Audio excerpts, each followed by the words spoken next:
So birth control, we all know what it is, we all know what it does, but I want to explain a little bit of why it should be used. So when I say birth control, what do I mean? I mean any type of birth control. I mean abstinence, the pill, condoms, spermicide, anything that is considered birth control, that's what I'm talking about right now, and the importance of it. There's different ideas, opinions, stigmas kind of related to birth control. One of the things is you must be having sex to be on or use birth control. That's not really true. There's a lot of other things birth control can do. There's religions, mostly Catholic, they really frown upon birth control. They don't think you should limit how many children you have. And then it can have harmful side effects. True, but there's also other things it does. Why should you care about birth control? Well, there's other things that, like I said, birth control can do besides prevent pregnancy. There's a lot of positive things it can do. Birth control is a responsible thing to do, and for both males and females, it is very responsible for not having children. And then there's also some effects of unplanned pregnancies that can take place, and there's also things that can go wrong with having too many children.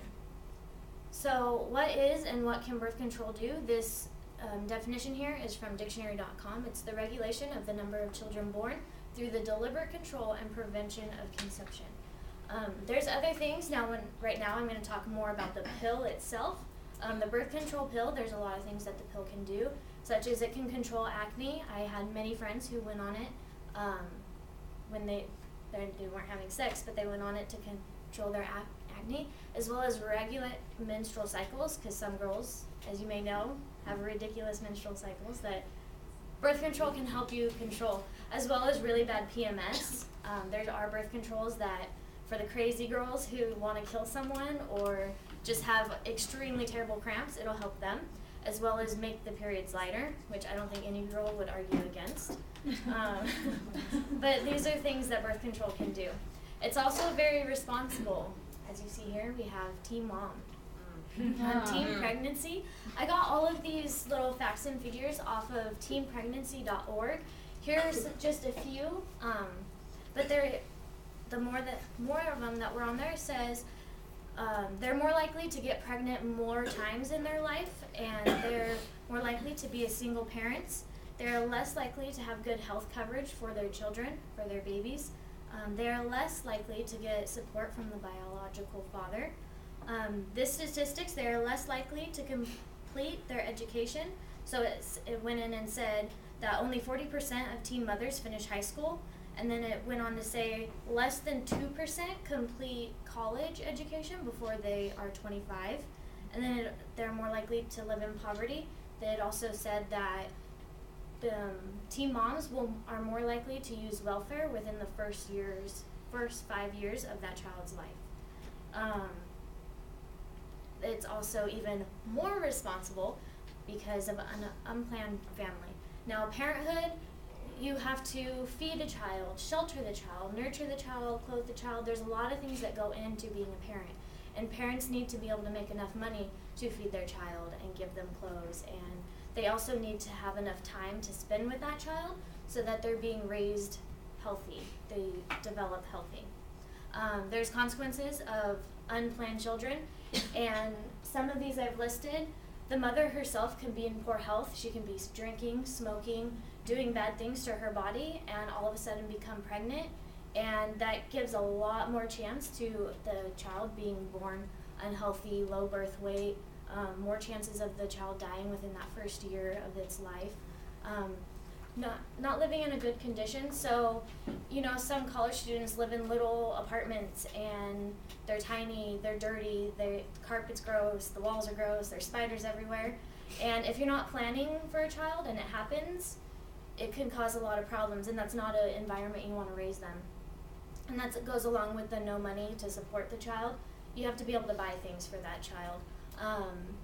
And I say no plan for the child because some parents want to have everything prepared. They want to have that pretty house with the room for the child alone and all these things. And if you only have 9 months to plan for the baby, there's not a whole lot you can do in 9 months to really better yourself and better that child's life. And then some people, if you don't plan, you can just have too many kids, and if you really love children, that's great, but kids cost money.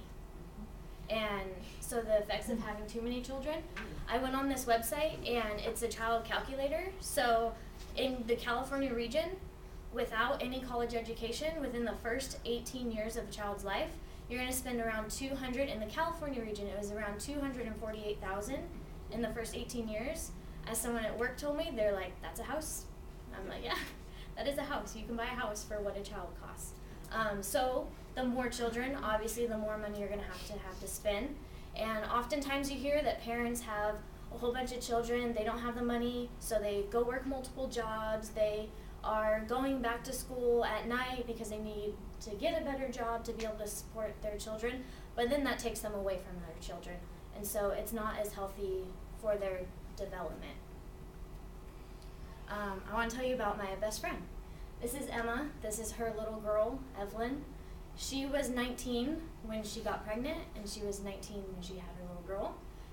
She had a very interesting birthday party, and she was not on any birth control. She had found out just a couple months before she was allergic to it, or the one that she was on specifically. So the guy did not use any form of birth control as well. So 9 months later, here comes this beautiful little girl. And I have been witness to this little girl's entire life, and she lives a very great life. This little girl is loved by her mother. Emma is a great mom. It just is sad to see her, who had all these ambitions and was going to school, and now she has to work part-time, go to school part-time, all while being a mom. She's very lucky to have the support of her own mother, and they do live with them. So she's really lucky to have that support, but not all teenagers are that way. And that's what can happen if you're not planning a child and all of a sudden it happens. So like I mentioned, you don't have to be having sex to use birth control. I know many people who are on birth control who do not have sex, and that goes along with the harmful side effects. There's so many positives that outweigh the negatives that birth control is actually a good thing. I know people are against it because of religion, but I'm not saying go against a religion, because I don't, but it is a responsible thing to do. So that's a way you can weigh it, is I'm being responsible, I'm taking care of myself, so that one day I can take care of that child even better. And then also, like I said, the positives do outweigh the negatives when you think, what can it do for me? What can it do for my future? It's a really good thing. And then Anne Weinsberry, we all participate in weaving the social fabric. We should therefore all participate in patching the fabric when it develops holes. That's why I think birth control is a very important thing, that if you plan on having sex or next time you have it, consider using birth control for everyone's future. Thank you.